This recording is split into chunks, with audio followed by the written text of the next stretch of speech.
Hello, everyone. This is Shannon again, and I'm in Australia right now. So, the reason why I'm posting my video so late is because we just got power here in Noosa Heads, Australia.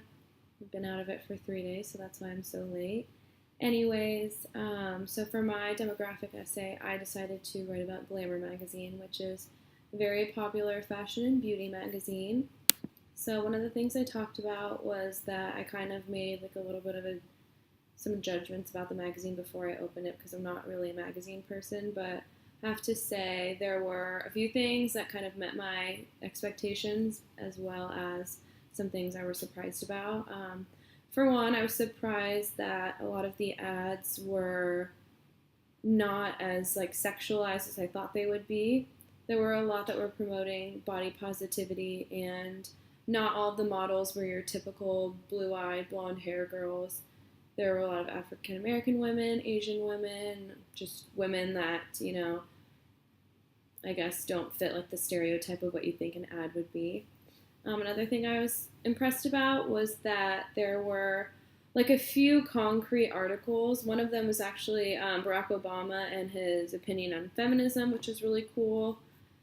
There was also some things I was not impressed with.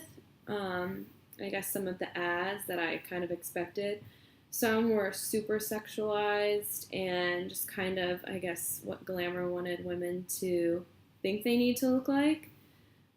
A lot of other advertisements were super expensive, and I guess were targeted at women at their personal demographic, maybe middle-aged, very wealthy women. So, I mean, I personally can't afford Karl Lagerfeld or Yves Saint Laurent or Marc Jacobs on a daily basis. So that was, I mean, a little disheartening because, I mean, the average everyday woman can't afford things like this, at least like in my opinion.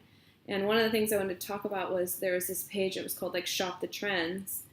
And this was on page 92, and it was like a guide for things that you can buy. And one of them was like a pair of shoes for $725, a skirt for $1,290, and then a dress that was $528.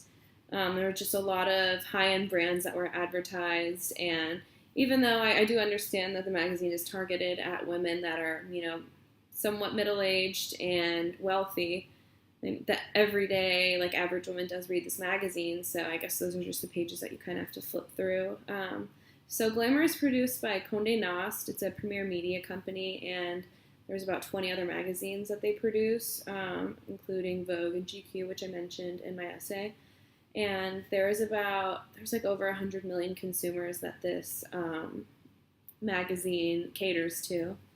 They have their own website. It talks about how quote, Glamour is one of the biggest fashion and beauty magazine brands, reaching an all-time high of 1 out of 8 American women with 10 million print readers and 15 million unique users online, end quote.